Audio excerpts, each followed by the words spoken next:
Bonjour, pour le training d'aujourd'hui, on va utiliser notre manche à balai pour faire du snatch, technique de snatch. On va faire différents mouvements, chaque fois 5 répétitions par mouvement et on va répéter l'ensemble des mouvements 2 fois. Vous prenez le temps de pause nécessaire, ce qui vous convient le mieux pour vous permettre de travailler une bonne technique. Donc, on va commencer avec des snatch pull. Premier mouvement, donc, barre au niveau des tibias, genoux à l'extérieur, épaules engagées, regard en avant, je monte en débrief dès que la barre elle a passé les genoux, je me redresse, je passe sous cette barre, tirage, j'essaie quand je fais mon tirage de faire une bonne extension, de garder le stick près du corps, les coudes vers l'extérieur, je vous le montre de face, je monte, je repasse sur la barre et je tire de côté, je monte, je passe sous cette barre, je tire. 5 répétitions comme je vous ai dit. Ensuite, on va faire des high muscle snatch, donc position de la barre au niveau des hanches. On reste bien droit, on fait flexion-extension. À l'extension, on verrouille le stick directement en dessus de la tête. Je vous montre de côté, flexion-extension, on verrouille le stick en dessus de la tête. Pensez à voir vraiment la barre qui vous longe le corps, presque qui vous touche le bout du nez. Et bien les coudes qui vont vers l'extérieur, bien faire le turnover pour verrouiller la barre en dessus de la tête. Ça, c'est pour le deuxième mouvement. Ensuite, on va faire des push press en position de snatch avec la barre derrière sur les épaules. Donc, flexion extension, ça c'est vraiment pour apprendre à bien verrouiller la fin du mouvement overhead, que ce soit pour réceptionner en squat ou pour réceptionner en power, c'est la même chose. Après, quand vous allez faire vos 5, on va partir de nouveau depuis le hang. Et là, on va travailler le saut et surtout réceptionner en position de power. Donc, sauter pour réceptionner la barre active bien en dessus de la tête. Flexion, extension, je saute et je réceptionne.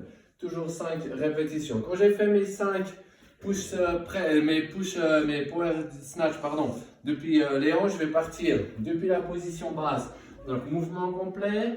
Je me redresse complètement, je repasse sur la barre, je saute pour réceptionner bien, active mes épaules. Ça, c'est pour les power snatch. Au 5e, je vais garder la barre en dessus de la tête pour faire overhead squat. Activer les épaules, position de squat, je vais faire mes 5 overhead squats. Au 5e overhead squat, vous allez rester en position basse. Et là, vous allez presser la barre, des side press. Ça demande un petit peu de mobilité, ça vous fait travailler un petit peu les omoplates pour bien les engager. Vous faites 5 répétitions et suite à ça, on va travailler en fait le pressing snatch balance. S'il te plaît. Pressing snatch balance, pardon, j'ai mon fils qui s'amuse ici. Pressing snatch balance, donc position haute, position de squat avec les pieds. Je vais presser et me presser moi sous la barre pour faire mon snatch et pas presser la barre pour descendre en overhead. Donc je presse la barre en me descendant dessous. Ça c'est pour les snatch balance, pressing snatch balance.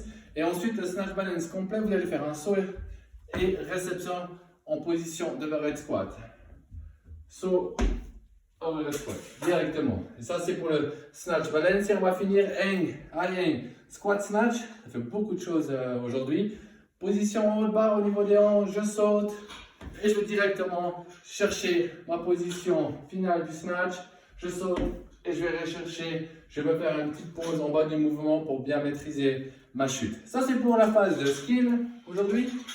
Pour le training, vous allez me faire 6 tours, 3 minutes d'effort, 4 répétitions de chaque mouvement. On va faire des power clean, des push-ups, des box jumps ou des top jumps si vous n'avez pas la possibilité de pouvoir sauter sur un objet. Vous me répétez ça pendant 3 minutes, vous prenez une minute de pause et comme je vous ai dit, on répète tout ça 6 fois. Donc, toujours avec notre sac à dos pour créer un petit peu de charge. Je saute, power clean, on fait 4. Au 4e, je pose mon sac au sol. Je fais mes push-ups, 4 répétitions, je peux faire, je me rappelle, sur les genoux, il n'y a pas de souci.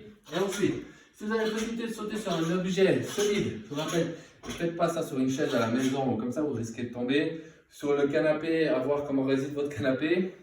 Mais à l'extérieur, si vous avez l'occasion de pouvoir aller vous entraîner dehors et profiter du soleil, je rappelle tout seul, vous pouvez sauter sur un banc, sur un caillou. Sinon, si vous êtes à la maison, vous n'avez pas peut-être de sauter, vous me faites des top jumps. Donc vous sautez puis vous groupez. Je vais juste vous montrer un pour éviter que je passe, que mes voisins me haïssent. Donc je saute et je groupe. D'accord? 4 répétitions. Quand vous avez fait vos 6 fois 3 minutes d'effort, on va travailler un petit peu les abdos. Donc, on va faire hollow flutter kick. Donc, position de l'eau, les bras le long du corps pour éviter que vous mettiez les bras derrière et que vous vous cambrez. Pensez à bien coller le dos au sol. Faire des petits mouvements de flutter kick avec les jambes pendant 30 secondes. Quand vous avez fini ça, vous vous mettez groupés, les pieds décollés, vous croisez les mains ensemble, vous mettez les mains ensemble, pardon, et vous touchez de chaque côté. Rapide pendant 30 secondes d'effort. Ensuite, vous prendrez 30 secondes de pause complète et vous répéterez 30 secondes de flutter kick. Je me groupe, 30 secondes de Russian twist. Voilà. J'espère que vous vous portez bien. On se voit demain pour le prochain entraînement.